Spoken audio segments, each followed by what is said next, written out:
Olá, pessoal, tudo bem? Boa tarde.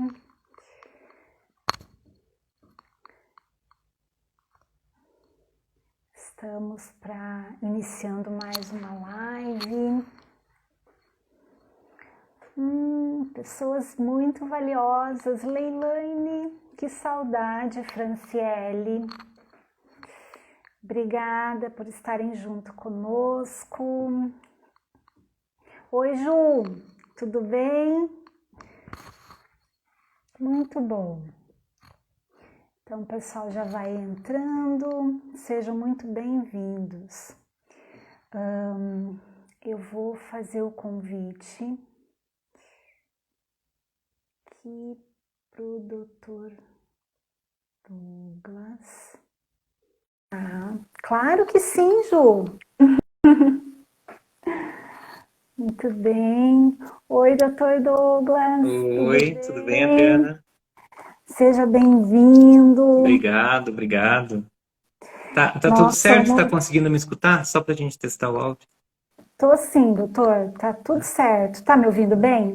Sim, tranquilo. Uhum. A Ana também tá aí. Olha só. Muito bem. Muito bom recebê-los. Muito bem.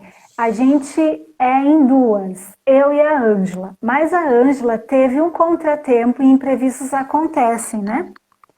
E ela, infelizmente, não conseguiu estar com a gente.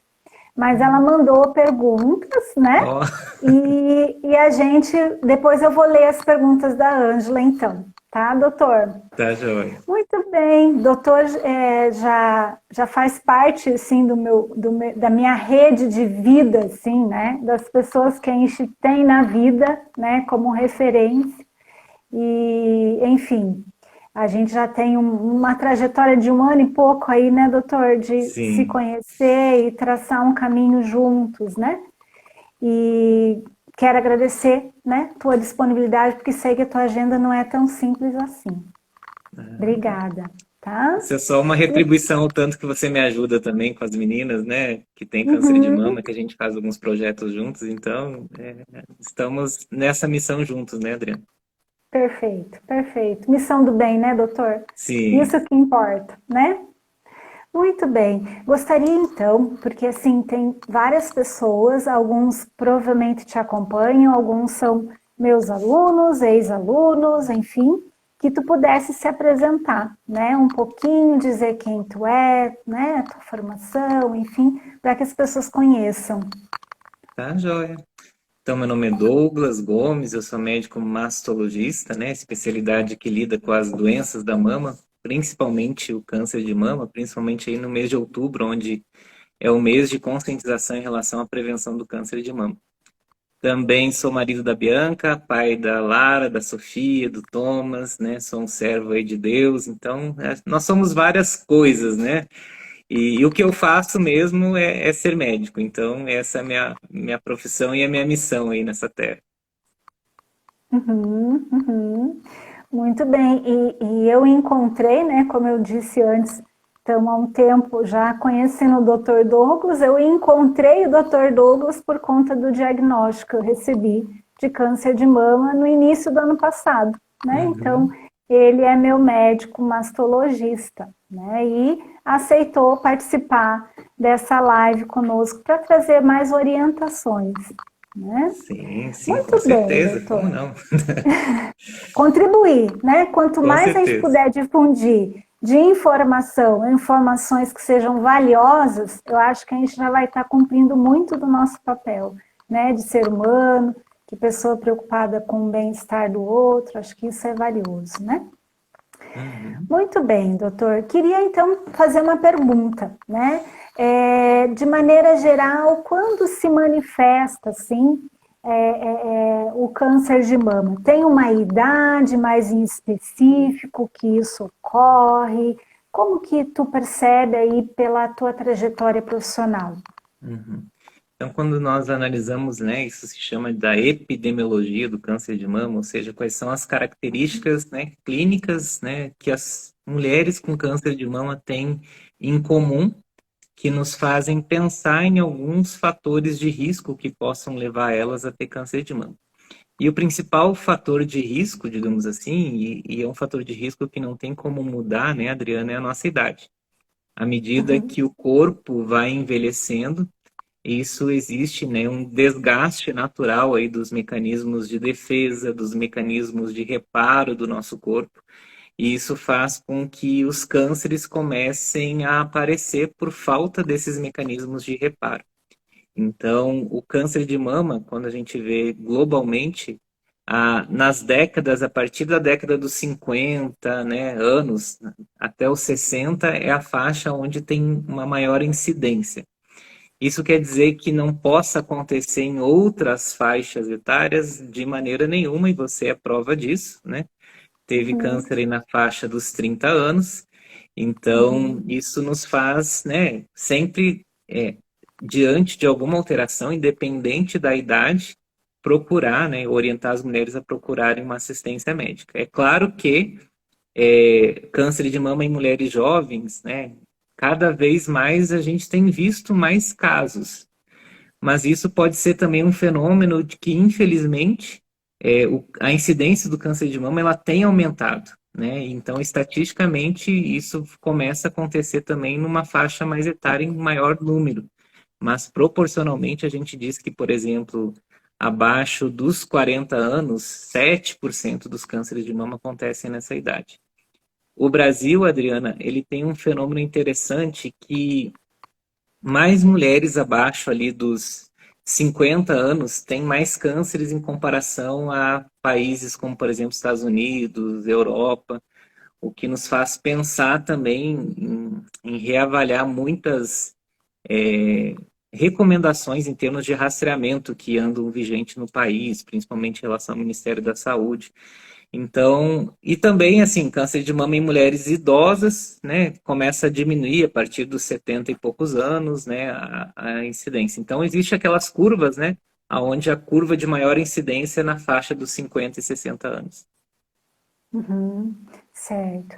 E quando a gente pensa, né, nesse diagnóstico, tu que acompanhas, né, as mulheres desde esse início até essa condução, né, de tratamento posterior, de, enfim, seguir tomando medicação para que evite recidiva, é, como que tu percebes, assim, qual que é a fase desse processo todo, que é um processo um pouco mais longo, que na tua percepção acaba sendo mais difícil para essas mulheres? E se diz em fase de diagnóstico, desculpa, eu acho que Isso, travou um pouquinho. envolvendo o diagnóstico, né? Muitas vão passar por. Porque o protocolo de tratamento ele vai ser diferente, né, para cada Sim, caso. sim, Umas sim, passam tá. por químio, outras Uhum. rádio, né? Mas nesse transcorrer de várias fases de tratamento, né? O que tu percebes, assim? Qual que é o período em que essa mulher fica mais sensível Assim, quando emocionalmente? emocionalmente, com certeza eu vejo, acho que são dois picos, assim, que eu costumo ver, assim, no início, eu digo que na primeira consulta, eu acho que tem hoje mesmo eu estava conversando com uma paciente assim, né, a gente está naquela fase de exames, né, então tem toda uma questão assim, né, vários picos emocionais talvez. A primeira é onde está tudo bem, né, e daí recebe um resultado de exame alterado, né? Esse exame ele está alterado, ainda não quer dizer que é um câncer, mas isso gera uma certa expectativa em relação do que possa acontecer. Então, acho que isso gera um pouco assim de, bom, aí você caracteriza melhor isso, né? Mas quase uma ansiedade, assim, é o estresse em relação ao futuro, digamos assim, né? Uhum. Depois tem a questão, né, de fazer exames que são chatos e tudo mais, mas eu acho que nessa fase nem dá tempo muito de pensar porque tem que fazer isso, tem que fazer aquilo, até que chega o diagnóstico, né? Chega o laudo anatopatológico e o destino da vida daquela mulher às vezes está numa folha de papel, assim, né? Então é interessante e eu vejo muitas das vezes dá uma espiadinha, né, no diagnóstico antes de conversar com o médico e aquilo gera uma mais expectativa em relação ao que vai acontecer, algumas até leem aquilo, mas não entendem, então também é um conflito ali. Mas quando chega na hora, por mais que ela até entenda, quando chega que eu falo o que quer, né? Isso sim, eu acho que é um momento, na minha percepção, do lado de cá, depois talvez você fala como que é do lado de lá da mesa, né? É o momento mais impactante. E a gente está com um público aí de alunos de psicologia, provavelmente, né, que te seguem. E Uhum. na academia, né, a gente tem aí as técnicas de dar notícias difíceis, né? Tem o protocolo Spike, né, e tudo mais. E por mais que você às vezes até tente usar certos protocolos assim, né, aquela paciente que está na sua frente é única e qualquer expressão facial, qualquer expressão corporal talvez nos faça mudar um pouquinho a maneira com que a gente vai dar esse diagnóstico. Então, mas de qualquer maneira é muito angustiante e falando do lado de cada mesa para a gente também perceber assim como é que eu posso dar essa notícia sem esconder, sem falar nem de menos nem de mais, mas que também não leve uma bala emocional tão grande para ela, né? E que sempre Uhum. tente passar esse diagnóstico, né, de uma maneira positiva. É difícil de passar uma notícia tão ruim de maneira positiva, mas sem tirar a esperança. Eu acho que esse é o principal, né? Uhum. Então, então, acho que esse é o pico, eu acho, assim, sabe? O pico de conflito emocional, né? De estresse emocional. Tanto que durante a consulta, muitas dizem que nem lembro do que eu falei depois, assim, sabe? Ah, falou que teu câncer e pronto, só vai lembrar do que aconteceu horas depois, assim, naquele período entre receber o diagnóstico e voltar a si, muitas vezes, assim, né? Então, não lembra muito Uhum. bem daquilo. E tem situações e situações, né, Adriana? Você sabe muito bem de situações de receber diagnóstico, né? Então, daí Uhum. tudo Uhum. bem, passa, né? Assim, esse momento aí mais agudo, digamos assim, de estresse emocional, que talvez esteja outro nome aí conceitual, mas eu tô falando assim.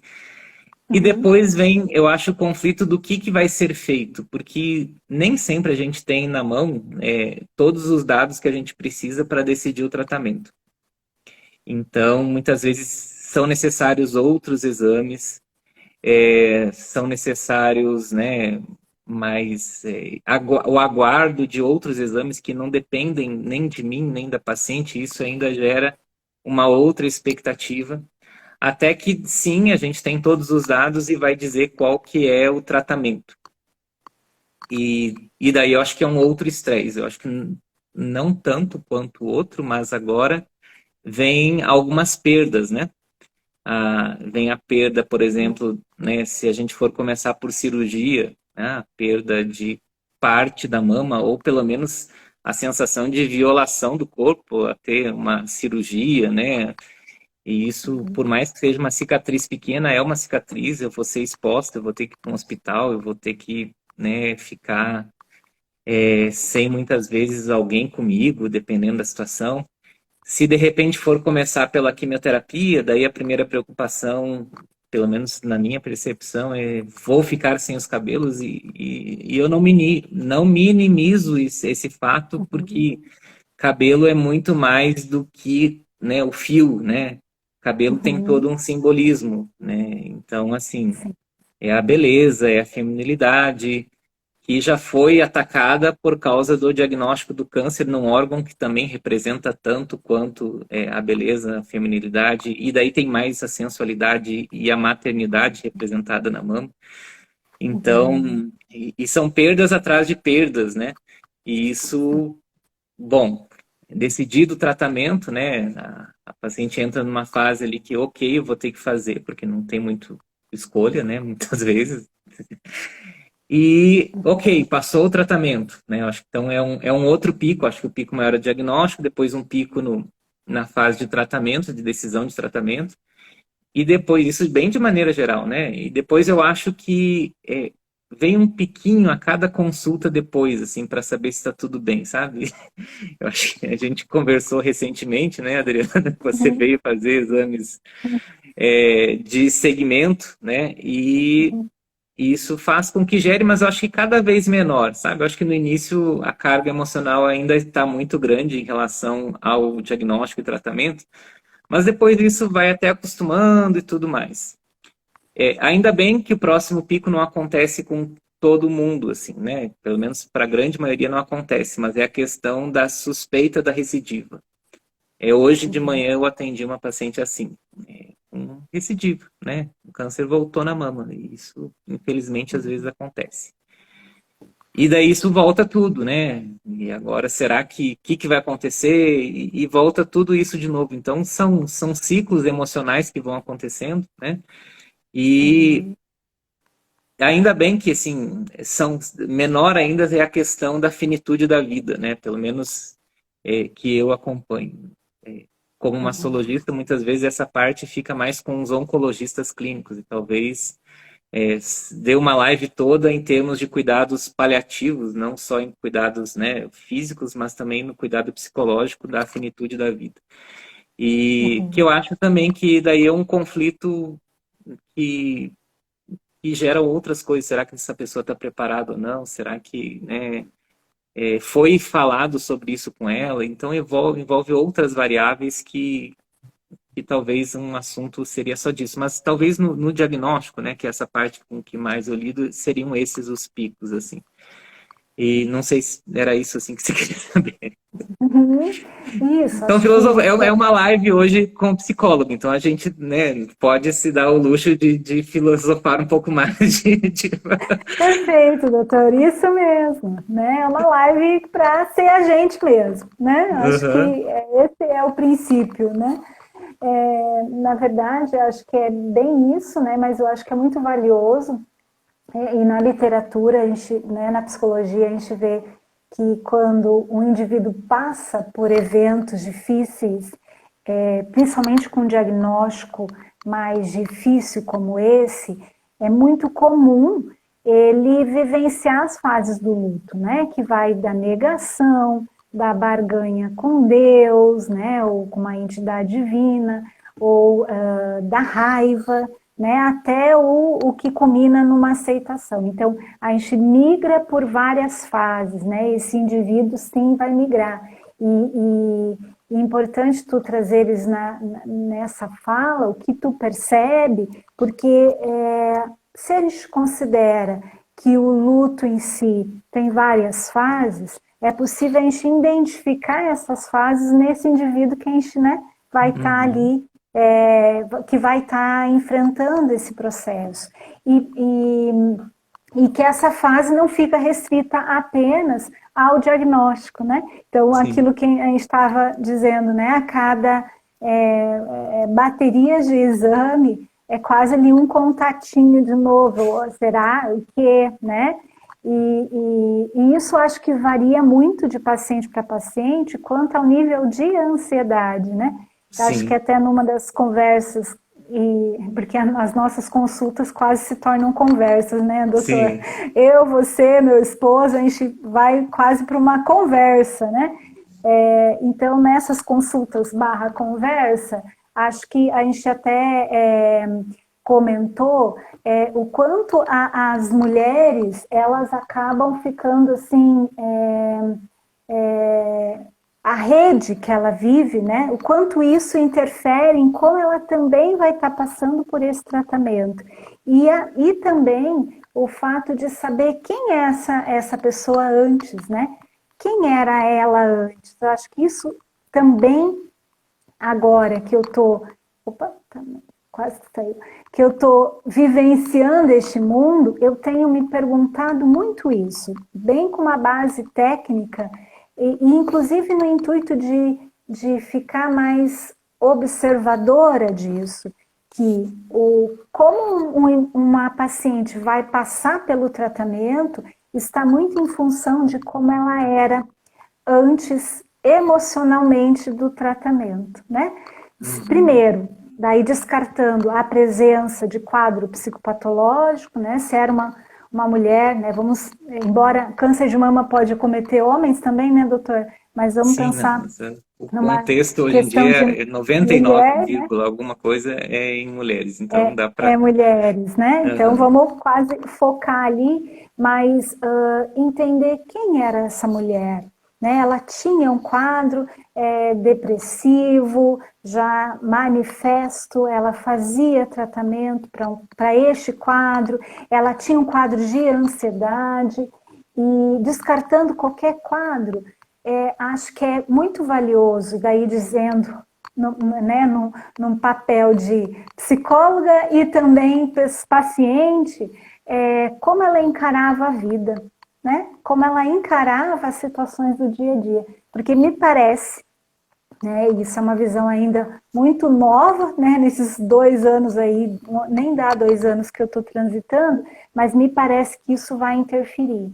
Né? O jeitão que eu costumo dizer para os alunos dessa pessoa anterior ao diagnóstico, sim, pode interferir na minha percepção, tanto positivamente quanto negativamente. Faz sentido isso, doutor? É por Sim, com aí mesmo? certeza. Tem pacientes que é o momento onde elas descompensam emocionalmente, né? Porque a gente tem, né, você sabe muito melhor que eu, mecanismos aí de defesa em termos da nossa mente, né?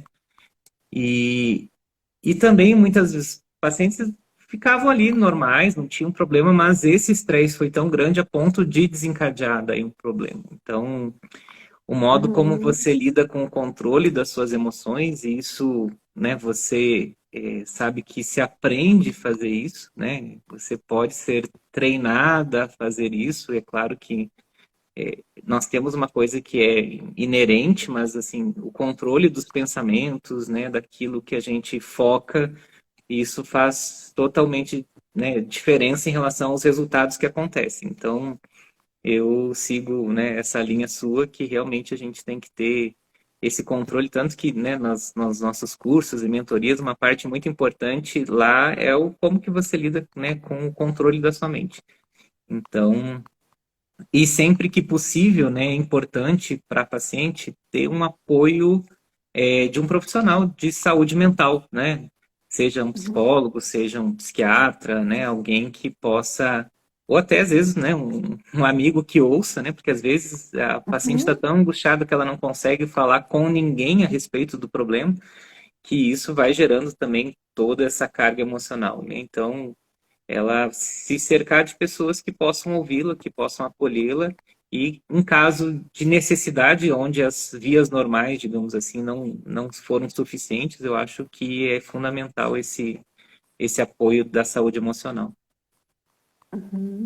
Doutor, aqui estão fazendo comentários que não tem áudio lá no Face. Acho que tu tá Sim, colocando lá. nem é para Eu não tá, entendo porque é nada. para vir Ah, para não cá. Eu é? coloquei um anúncio, Ah, é só para fazer entendi. propaganda. Eu vou até colocar aqui, eu tô olhando aqui, ó. Eu vou colocar aqui, eu sei que está sem som, vá para o Instagram.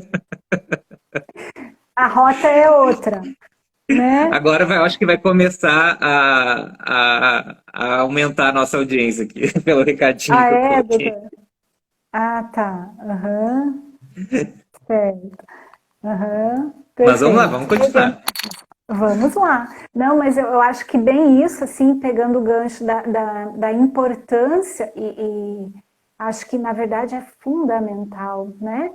Ter uma rede protetiva, né?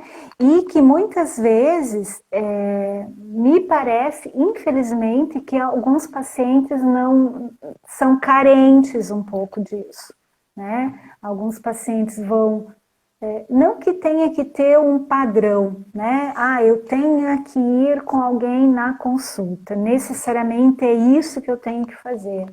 Mas veja, acho que se quando nós estamos num contexto de vulnerabilidade, ou que a gente entra em contato um pouco mais com a vulnerabilidade, me parece muito mais saudável a gente ter um amparo ao lado, né? Alguém que pelo menos talvez não consiga nos tirar daquela vulnerabilidade, mas nos ampare com um abraço, nos ampare e com a presença nos faça sentir, tô aqui, tu não tá sozinho, né?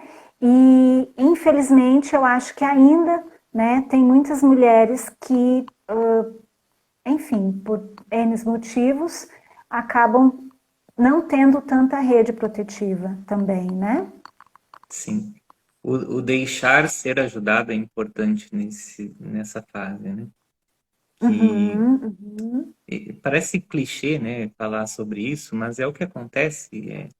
A mulher tem, isso é da natureza da mulher, né? A questão, né, do acolhimento da família, de resolver os conflitos, resolver os problemas. Muitas vezes toda a atenção é dada mais ao outro do que a ela mesma. E quando chega a fase onde ela precisa da ajuda, por querer não atrapalhar o círculo, digamos assim, né, de apoio como sendo um fardo, ela meio que se retrai e tenta ir resolver essas coisas sozinha. Claro que isso a gente está falando de maneira bem genérica, né? uhum, Mas é uma fase importante onde ela está agora do outro lado, né? Deixar ser ajudada e proporcionar uma coisa daí falando da minha visão masculina do negócio, assim, uhum, sabe? Muitos homens, não é que eles não estou defendendo a classe, tá? Eu só estou uhum, talvez tentando me colocar na posição. Não é que eles não queiram ajudar, muitas vezes eles não sabem ajudar, aham, né? Porque sempre é assim. Então, uhum, assim, dizer o que precisa, né? Ou o modo como qual esperaria que ele ajudasse, eu acho que isso também é importante, essa conversa franca, né? Até para a gente isso. entender, né? Se mulher em condições. Não estou falando uma questão machista, tá? Não me entendo. Eu já fui ginecologista, então eu lidei muito com o- a flutuação hormonal feminina. Mas, assim, se em Uhum, condições normais, muitas vezes é difícil de entender o que a mulher quer, né? Muitas vezes o sim quer dizer não, uhum, ou quer dizer outras coisas, ou não quer dizer outra coisa. Ainda mais uhum, nessa fase, né? Então, assim, eu acho que uhum, uhum, informações claras, objetivas, né? Uma conversa aberta com o parceiro, ou com o filho, ou com quem quer que for que esteja, né, ajudando ou fazendo parte desse círculo dela. Eu acho que é importante para cada um saber quais são os papéis. De repente, ela quer que só o marido leve ela até o consultório, mas não quer que o marido entre no consultório, né? Então, uhum, ou até uhum, mesmo quer, mas o marido não quer muitas vezes ultrapassar algum limite ali que ela não queira falar, mas se ela quer que entre, olha, entre comigo, por favor, é uma coisa simples, né? Mas daí fica gerando aquilo, por que que ele não entrou? Por ele não quer cuidar de mim, ele não quer saber o que está acontecendo, sabe? Daí gera todo aquele conflito. Eu não sei uhum, como você lidou com seu esposo, Adriano, talvez você possa até uhum. falar isso, Sim, né? Mas sim. Uhum, como que essas informações, né, têm que ser passadas para o parceiro para que ele possa fazer uhum, o uhum. melhor dele para você, né? Certo. Aham. Não, claro, posso contribuir sim. Na verdade, o Ednei, meu esposo, a gente é super parceiro, né, doutora? Eu acho que ele, todas as consultas ele vai, e foi esse o acordo. A gente já era muito parceiro na vida, e quando recebeu o diagnóstico, ele se posicionou: olha, eu gostaria de estar indo junto com você. E eu realmente disse: para mim seria importante que tu tivesse junto, né? Pronto, os Por quê? dois conversaram e resolveram, né? Acabaram com A essa gente barreira, digamos assim. porque senão, doutor, veja, e daí até saindo um pouco da questão do câncer, mas falando da questão de cérebro, eu costumo dizer que o cérebro é muito mega malandro, né? Muito malandro. E a gente, ser humano, nós temos distorções cognitivas, né? Uma distorção cognitiva que ocorre muito entre casais. Então, quem tá aí ouvindo talvez vai já perceber que uma vez ocorreu. É a leitura mental. Né? Então, por exemplo, a esposa olhando para o esposo e pensando: ah, mas eu queria. Eu passo na frente daquela loja e falo da bendita bolsa. Eu falo uma vez, eu falo duas vezes, eu falo três vezes. Eu falo, o intuito meu, esposa, é ganhar a bolsa. Mas daí eu dou uma jogadinha, assim, né? E o processamento do homem, o funcionamento cerebral do homem e da mulher, ele é diferente. Então, isso a ciência já nos diz. é diferente, né?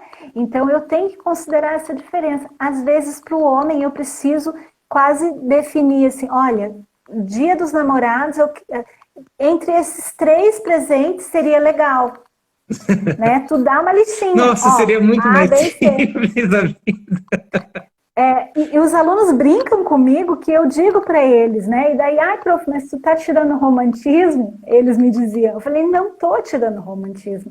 Eu só tô dizendo que nós temos cérebros complicados, tanto homem quanto mulher, então eu estou simplificando os problemas que possam ocorrer. Porque tu fica falando da bendita bolsa e ele não vai entender. O cérebro do outro, às vezes, não vai processar isso. E daí, quando ele chega com a flor, tu entra no modo meio ataque. Como assim? Tu trouxe a flor e não trouxe a bolsa, né? E esse exemplo acho que cabe no sentido, principalmente na questão né, de um quadro assim mais gravoso, que precisa de amparo. Eu acho que é importante a gente desenvolver a clareza, ser claro naquilo não que é o meu desejo, mas muito mais ser claro nas minhas necessidades, né? O que eu necessito. Isso que tu falaste, eu acho que é fundamental. Talvez a paciente vai necessitar que o esposo a acompanhe até a clínica, mas que não entre no consultório. Mas os familiares precisam pedir. E a paciente também tem que dizer, né? Também tem que dar o norte. É como se, quando ela dá o norte, é como se ela pegasse na mão do companheiro, do familiar, enfim, e mostrasse a esses familiares o caminho que ela gostaria que eles tivessem com ela, o tratamento que ela gostaria que eles tivessem com ela, né? E daí, fazendo isso, o que na minha percepção ocorre? O autoacolhimento, né? Que até falei, né, em uma outra live, né, doutor, no curso, que eu vejo como fundamental. Porque, às vezes, veja, eu vou me sentir acolhido e amparado pela equipe, né, de saúde que vai estar me acompanhando. Eu vou me sentir acolhido e amparado pelos meus familiares, mas eu preciso me sentir acolhido e amparado por mim mesmo. E isso é fundamental. Eu preciso ter essa conversa comigo mesmo e me amparar, né? Porque isso faz com que o processo seja mais suave, né? O amparo, ele é fundamental dos outros, mas também, nem sei se existe essa palavra, mas vou colocar aqui, né, na live, esse autoamparo, né? Eu ter o amparo comigo mesmo. É bem isso, Muito assim. bem. Aquela a dinâmica que você faz do acolher a criança, né, que tem em cada um de Isso. nós, né? Então isso faz toda a diferença. Uhum. Uhum. O pessoal tem feito vários comentários e várias perguntas, mas assim, para quem não me conhece, gente, eu não sou muito dessa era assim da informática, então eu sequer estou conseguindo ver o que vocês estão escrevendo, tá? Mas desculpe porque eu não transito muito nessas tecnologias. Dr. Douglas manja mais, né, doutor? Mas Eu eu tô não com uma muito. outra tela aqui, deixa eu ver se consigo ver aqui. Quando eu olhar para o lado é porque eu tô olhando para essa tela dos comentários, tá, Adriana? Não é porque eu Ah, tô. sim. A Sim, sim. Tânia Moraes diz que concorda com esse autoamparo, perfeito. Deixa eu ver aqui. A Vivian Existe, Lopes está. Gabriela. Uhum. Isso, a A Vivian está Gabriela dizendo assim. dizendo que existe, né? Ah, desculpa, eu não escutei. Não, a Gabriela está dizendo que existe o termo autoamparo. Então, eu não Ah, fui muito incoerente.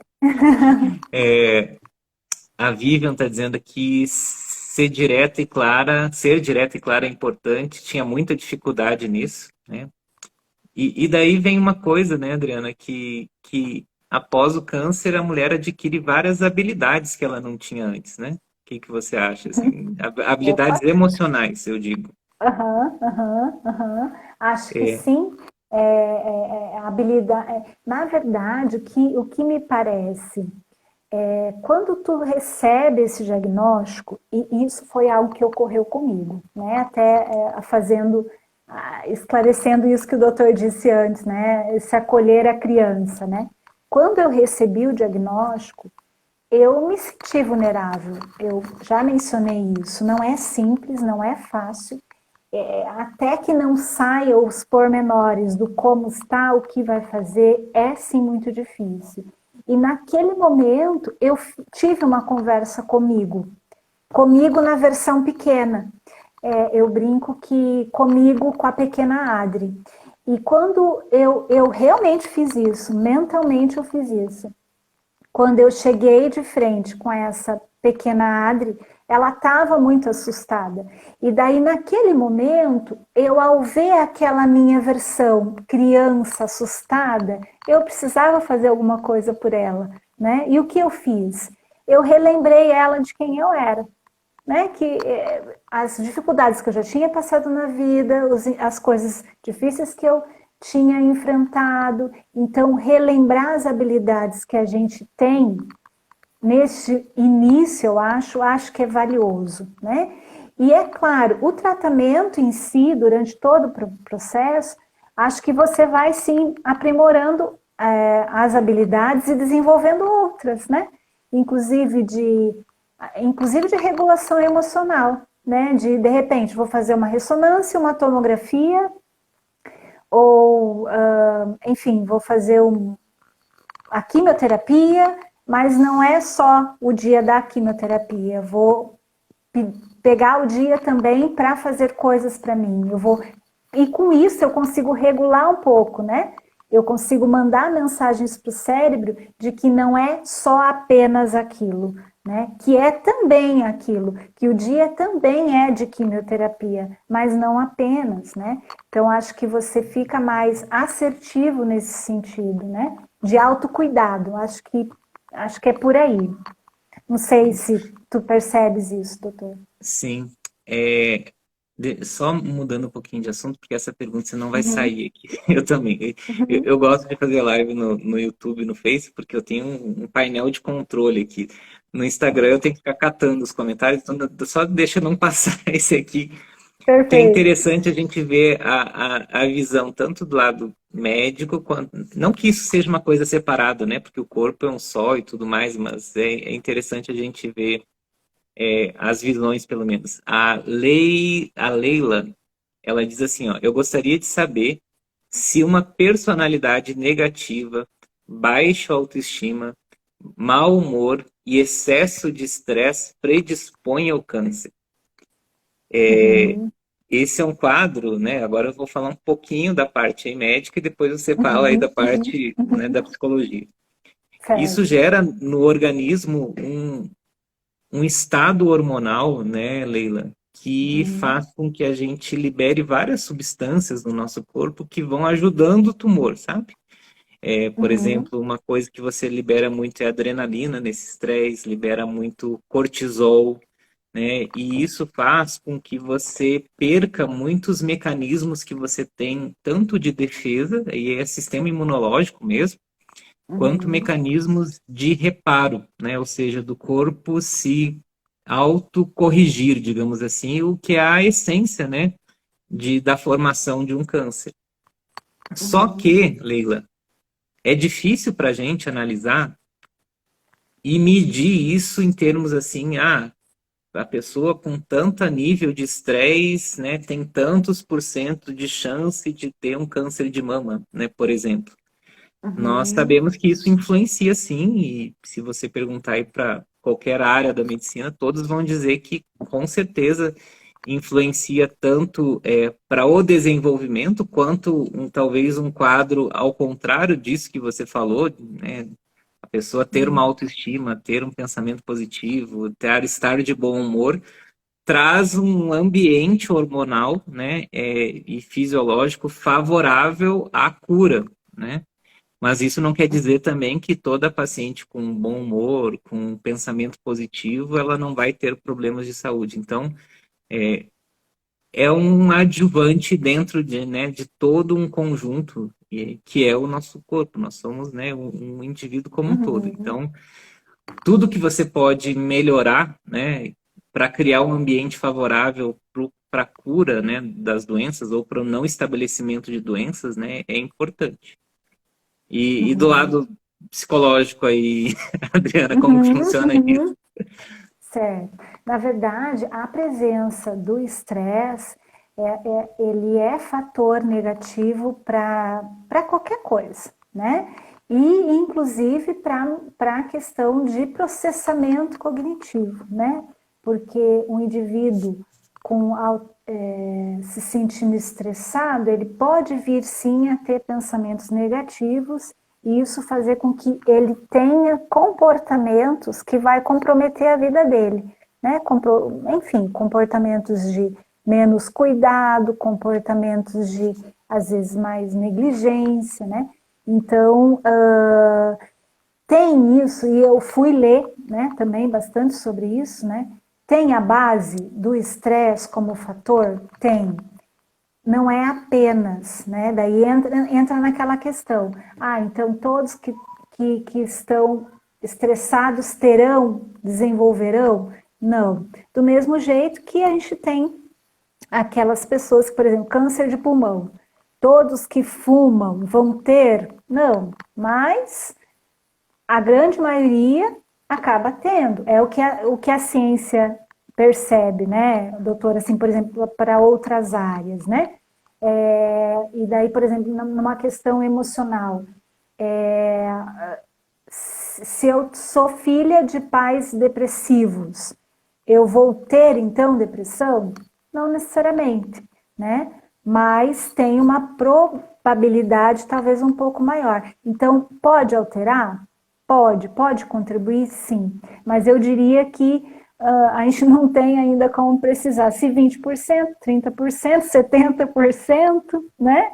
Uhum. Mas eu acho que é valioso a gente pensar e talvez usar, inclusive, esse processo para repensar sobre, tá, eu vivia situações de maiores estresse, sim ou não, quase fazer uma entrevista conosco mesmo, sim ou não, tá, vivia, tá, em que contextos, em que áreas, com quais pessoas e o que eu me proponho a fazer então para daqui para frente não vivenciar. Né? Então, talvez ter essa análise mais pormenorizada do ambiente que tu, né, caminhava, caminha, e tentar realmente modificar de uma maneira que atenue, né? Porque se não proporciona o surgimento do câncer, mas proporciona outras coisas, né? Sim. Então, temos que fazer de tudo para que essa situação seja minimizada, né? É. E a gente tem que ter um cuidado, nós temos esse cuidado, né? Sim, mas eu acho que Uhum. quem nos assiste também deixar muitas vezes se permitir ter emoções que são apropriadas para o momento, né? Sim. Eu ficaria preocupado se ao eu dar, como eu falei anteriormente, um diagnóstico de câncer de mama para uma paciente, ela não esboçasse nenhuma reação, né? Ou pelo contrário, tivesse uma reação muito diferente daquilo que eu esperaria nela. Oh, que bom, né? Uma coisa totalmente, né, disfórmica do que, Uhum. porque isso são a gente, o nosso cérebro, né? Ele é preparado para ter emoções, né, Sim. concordantes com as situações que estamos vivendo.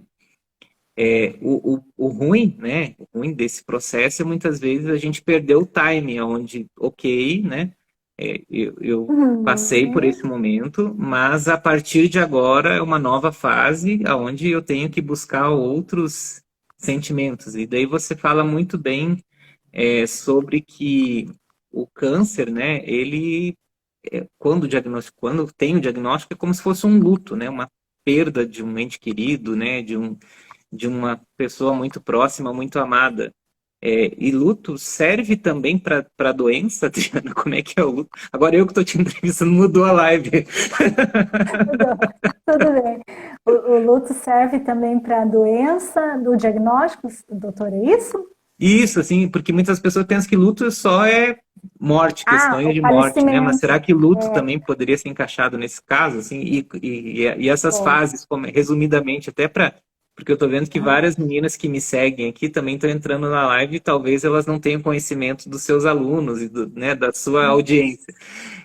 Como que aham. funciona essa questão de luto? É normal sentir esses sentimentos assim meio estranhos depois que tem uma questão de perda? Não, é normal. Aham. Na verdade, os estudos do luto, ele foi desenvolvido por uma psiquiatra, acho que norte-americana, salvo engano, Elizabeth Kubler-Ross. Então, até quem quiser, eu passo o livro em PDF, porque esse livro nem existe mais para vender. Então, quem quiser, só me pede lá no Instagram. Às vezes eu posso demorar um pouquinho para passar, mas Ah, estou sim. com ele em PDF, tá? É bem legal ler. É um livro que eu, inclusive, indico para os meus alunos, eu indico para os pacientes que eu atendo, que é da área da saúde, que é um livro de vida. Todo mundo deveria ler, né? Porque ele retrata, o nome dele é Sobre a Morte e o Morrer. Então, o nome é meio assim, opa, nem vou ler esse livro, né? Mas não é bem importante, é bem valioso. Indiquei para muitos pacientes, inclusive nesse período assim que a gente passou de pandemia, que vivenciaram a perda, né, pelo luto mesmo. Mas quando tu vai se debruçar e ler sobre as fases, que envolve o quê? Negação, a raiva, a barganha, a depressão e a aceitação, são 5 fases do luto. Você vê que ela pode acontecer, inclusive, por exemplo, numa separação ou inclusive também num diagnóstico, né? Então, toda a situação que, de certa forma, envolva uma perda, separação, diagnóstico, sair do trabalho que há tanto tempo eu estava, isso pode fazer com que o indivíduo entre num processo de ficar mais enlutado, né? E mais, quem vivencia esse processo de luto não é só, né, o paciente que recebe o diagnóstico, mas, por exemplo, o cônjuge, né, o esposo, os familiares dessa pessoa que está passando por esse tratamento. Então, todos podem desenvolver o luto, né? E dentro do luto, daí teria essas fases que eu disse, né?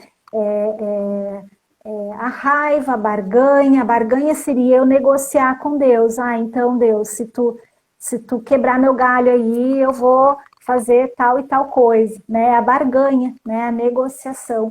A melhor fase, e até que os estudos dizem, que é a fase em que eu, ufa, dou um suspiro, um pouco mais de alívio, é a última fase, que seria a fase da aceitação, né? Em que eu, tá, compreendi, é isso que eu tenho, é esse os recursos que terei, é esse povo com quem eu vou contar, médico, enfim, família, e os recursos que eu tenho é esse. É a fase da aceitação, né? Mas daí lembrando, cada indivíduo às vezes transita e vai migrando de uma fase para outra, né? Então, mas é bem interessante.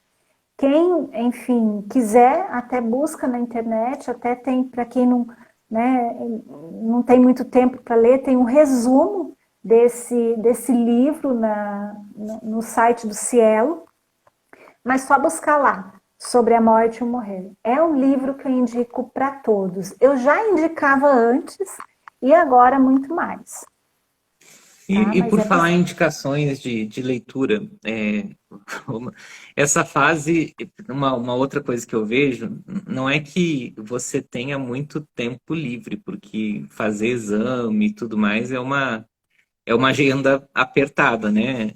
Mas Uhum, tem momentos, por exemplo, né? Você está lá fazendo a quimioterapia, né? Então, é um momento ali que tem gente que pensa que não dá para fazer nada, mas dá para fazer muita coisa ali enquanto faz quimioterapia, né? uhum, Muitas vezes você está na fila esperando, né? Na fila ou na sala de espera, dependendo do contexto onde você está, esperando a consulta, por exemplo, ou esperando algum exame, né? Que mais? Você está internada muitas vezes no hospital, ali fez cirurgia. E hoje a gente tem uma tendência, né, Adriana, muito grande de pegar o Zap, né, pegar o WhatsApp e ficar ali, ou ficar no Instagram, ou ficar uhum. procurando coisas que muitas vezes, né, distraem, né, naquele, mas você poderia dar dicas assim de leitura de livros que talvez fariam com que as mulheres tivessem um crescimento nesse sentido assim de aceitação, né, de Uhum, uhum, vulnerabilidade, que elas uhum, possam, né, ter. Muitas vezes você pode ter o livro, como você falou, em PDF no celular, mas muitas vezes, né, ter o uhum, hábito de sempre estar com um livrinho. Eu gosto quando as pacientes vêm ali na sala de espera, né? Eu não costumo atrasar muito, mas às vezes acontece. Mas sempre eu vejo algumas que trazem um livro, assim. Daí eu pergunto, o que que você está lendo, né? Ah, tô lendo isso. Eu pergunto, assim, do livro e tudo mais, porque eu acho muito legal isso. Tem dicas aí de boas leituras que as meninas possam utilizar nessa fase? uhum, uhum. Tem. Eu diria assim, eu acho que resumiria em três livros que eu acho que orna bastante. Um seria esse, sobre a morte e o morrer, para que eu identifique em que fase eu estou ou os meus familiares estão. Acho que é cabeceira aí.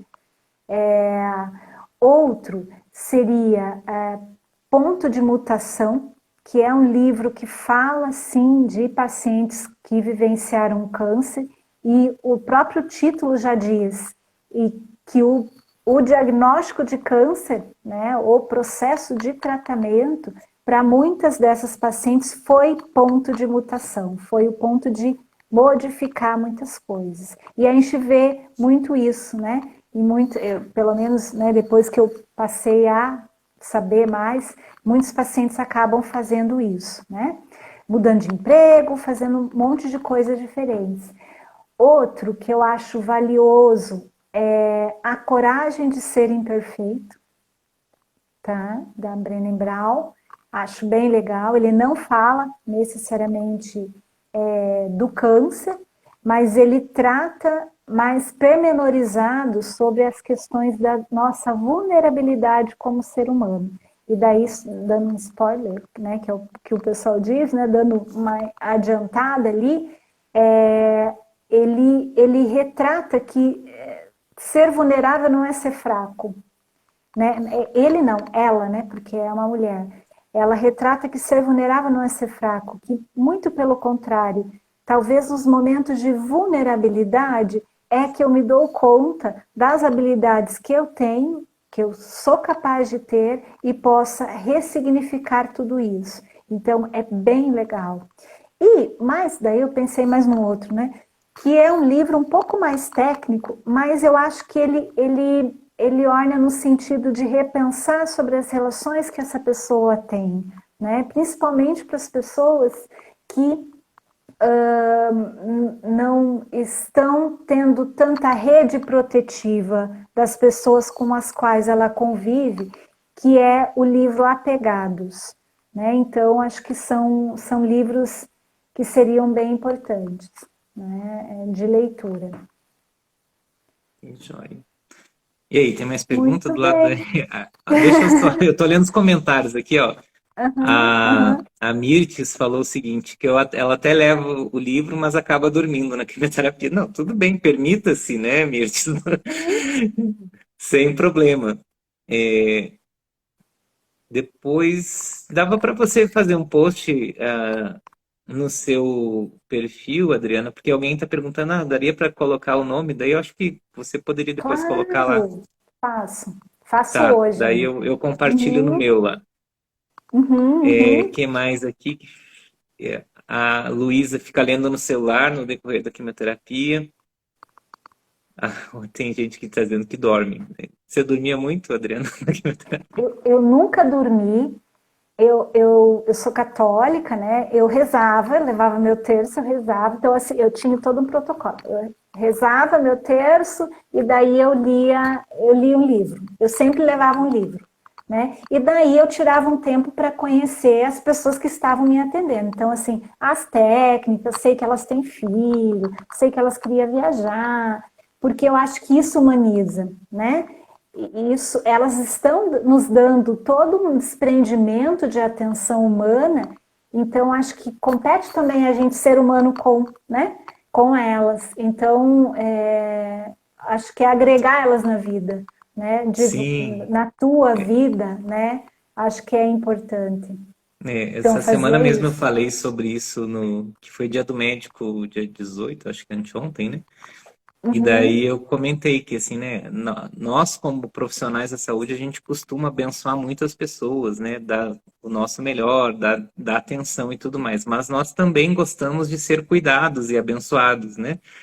Então, uhum, saber, né, como está, bom dia, tratar bem os profissionais de saúde, né, ter esse carinho por uhum, eles, né, faz não que vai te fazer tratar melhor você, mas vai fazer com que aquele dia, a carga emocional, porque do lado de cá, né, a carga emocional também é intensa. Imagina, né, uhum, você lidou, né, com o seu problema, o seu diagnóstico e tudo mais, né, mas o profissional da saúde tem que lidar com a carga emocional que, queira ou não, a gente tem neurônios que são, né, neurônios espelho, que se chama, né, que a gente acaba pegando um pouquinho do outro, e isso se chama empatia, né? E imagina uhum, você, uhum, né, todo dia tendo que dar o seu melhor e tudo mais, então a gente também gosta de ser cuidado, né? Então faz parte uhum, isso também, então ótima aí dica que a gente pode dar para vocês. uhum. Não é tratar bem no sentido de ser educado, mas assim, é demonstrar amor por, né? Isso é importante também. Isso. Uhum. Que daí E falando envolve em muito. religiosidade, Adriana, desculpa, mas é que Aham, pode apareceu um ser. comentário aqui da Fabiana Bailon. E Uhum. ela diz o seguinte: o que que vocês acham da religiosidade no enfrentamento do câncer? E aí? Olha, eu acho que eu vou responder essa pergunta dizendo como foi que eu descobri, né, o meu câncer. Então, eu fiz uma bateria de exame e eu procurei um outro médico, né, que não é o Dr. Douglas, era um outro, e ele me pediu para retornar a ligação, né, pedindo para ele sobre o exame. E eu falei, vou retornar, né? Ele pediu, vou retornar, com certeza não é nada, porque ele não ia me pedir para ligar para ele se fosse uma coisa assim. E eu retornei, né? E quando eu retornei, ele me disse, não, é câncer. Eu tentei ligar de novo, não deu ligação. Então, para vocês verem como foi o que eu recebi, né? Meu diagnóstico foi recebido assim. Mas qual que é o detalhe? Aonde eu estava? Eu estava num grupo de oração quando eu recebi. E logo que eu recebi, eu, enfim, entrei na sala de oração e aquilo me deu muita paz, sabe? Eu ouvi, né? Eu sou crente em Deus e eu ouvi ele dizendo para mim: "Eu estarei contigo". E isso para mim bastou, né? Isso para mim foi assim, eu tô amparada, né? Tipo, ao colo de Deus, né? Ao colo do Pai. Eu tô me sentindo amparada. Ele tá vindo aqui me dizendo isso. Então, o que que eu vou dizer? Para mim, a religião é importante. Para mim, a questão da espiritualidade é e foi importante, né? E por que que eu vejo que ela é importante como recurso, inclusive, de fator protetivo? Porque ela acalma, né? Lembram daquilo que eu disse antes da pequena Adriana? Criança assustada, criança com medo, o que que ela requer? Ela requer um cuidador, um pai que cuide dela, né? Então, muitas vezes, talvez as pessoas não terão outras pessoas ali, mas que então tenham neste Deus, né, em Jesus, em Maria, enfim, numa espiritualidade esse colo. E é possível, né? Porque definitivamente se sentir cuidado e amparado pelas pessoas que tu convive, ou indo mais por um Deus, né? Isso acalma, né, as suas emoções, te faz mandar a mensagem para o cérebro, o processamento, não estou sozinho. Né? E isso é valioso. Então, para mim, a religião ela tem um peso importante. Né? Então, é E do isso. lado de cá, né? Você falou aí como paciente, eu falando como médico, né? Como é bom né? E também tranquilizador, né? Você ter a sensação de que Deus está te guiando. Então, fizeram a pergunta, né? A gente vai ter um viés muito grande aqui, porque né, eu também, né, creio em Deus, né? Então, e tem um quadro muito interessante que eu coloquei no meu convite de formatura. Eu fiz formatura eu sozinho, fora da minha turma, então eu fiz um Uhum. convite próprio meu, né? E eu escolhi uma imagem muito interessante. Eu não lembro o nome do quadro para vocês poderem procurar depois, mas é um médico, né, na sala de cirurgia, com todo o equipamento, foco, né, paciente ali, anestesista e tudo mais. E, e do lado dele, e guiando a mão dele, né, a imagem de Uhum. Jesus, Uhum. assim como se estivesse participando da cirurgia. Uhum. E é assim que eu me sinto, pelo menos, né? Uhum. Sendo nada mais do que o instrumento, né? A gente tem ali na cirurgia, né? Dificilmente a gente coloca a própria mão para manipular alguma coisa, né? E a gente usa uma pinça, usa um bisturi, né? Usa uma pinça hemostática. E eu, imaginando isso para mim, né, eu me sinto como esse instrumento, essa pinça nas mãos de Deus, digamos assim. Então, e para isso, né, a gente tem que estar sempre procurando estar conectado com a fonte, né, da vida. E Uhum. para isso, Deus nunca se afasta da gente, muitas vezes é a gente que dá uma afastadinha dele, né? Então, Uhum. estar próximo, né, buscar Deus, buscar em oração, em meditação da palavra e tudo mais, faz com que a gente fique próximos de Deus e, consequentemente, esse instrumento acho que fica mais firme na mão do médico, porque, né, ficar ali operando de mão mole é complicado, né? A pinça querendo sair e tudo mais. Ou tem pinças na cirurgia, assim, que às vezes vai desgastando de tanto usar, esterilizar, que o instrumento fica meio ruim, dá vontade de você. Não, tira daqui, vou pegar uma. Mas Deus tem a paciência, né, de mesmo imperfeitos, mesmo instrumentos imperfeitos, ele, ao invés de descartar aqueles instrumentos, ele vai lá e conserta e faz a obra dele mesmo com instrumentos imperfeitos que somos nós, né? Então, é mais ou menos assim que eu me sinto, né, do lado de cá e eu fico preocupado muitas vezes, né, com quem não tem esse amparo, né? É claro que a gente não está dizendo que por ser crente em Deus, né, somos melhores de que quem não crê em Deus, não estou falando de maneira nenhuma isso, né? Mas mesmo as pessoas que não creem em Deus, elas têm uma certa crença em algo superior ou algo que governa aí as leis do universo, né? Tenho amigos que são ateus, né? Tudo bem, Uhum. não pode não ser Deus. Então é a força do universo que une todas as coisas, que para mim é Deus, para ti pode ser outra coisa. Uhum. Mas ter essa fé, né, ter essa espiritualidade é importante, seja lá, né, que religião você siga, né? Então isso eu acho fundamental. Mas eu me sinto assim, né, dando um testemunho. Sou a pinça lá nas mãos de Jesus, Uhum. igual eu vi naquela figura que me impactou muito assim na minha trajetória. Uhum. Isso mesmo, né, doutor? Eu acho que daí é aquilo que eu já até falei, né, no curso. Quando a gente recebe um diagnóstico desse, a gente precisa formar uma gangue do bem, né? Então, a gangue do bem não vai ter só eu, não vou estar sozinha. Vai ser o companheiro, esposa, mãe, filho, filha, né? Mas também o médico, nutricionista, né? Psicólogo, enfermeiro, técnica, as meninas da recepção, né? Todos eles começam a fazer parte desse grupo que vai estar te acompanhando. Né? E eu acho que esse olhar compassivo para essas pessoas que estão ao nosso lado, acho que ele é importante, né? Porque daí a gente se sente amparado. Né? Eu acho que é muito valioso. Mas muito bem, doutor. Obrigada. Tem Se alguma deixar, o papo pergunta? vai, né? Vai, né, doutor? A gente é bom de papo, né? Ah, foi Muito muito bom, bem. nossa. Uhum. Analisar, porque assim, ultimamente eu ando dando muita palestra, né, de Outubro Rosa, e a gente tem que falar as coisas Uhum. principais, né, quando tá falando, mas assim, Sim.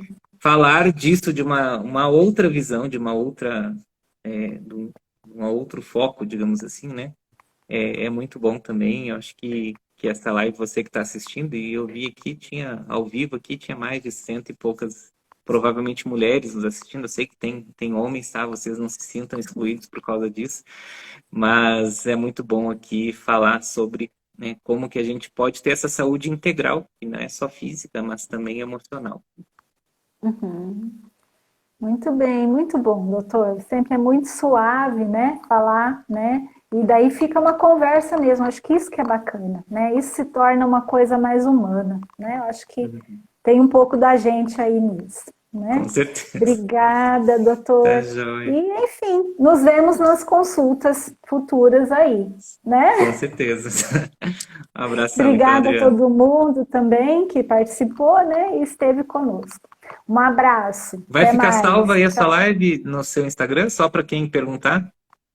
Vou tentar, doutor. Não sou Tá. muito do, Posta né, aí. desses Vai aparecer paranauê, um mas vou botãozinho tentar. assim que é deixar salvo, deixar alguma coisa aí, você deixa. Aham, vou tentar. E daí postarei também as indicações dos livros para quem estava acompanhando. Eu vou estar postando ainda hoje.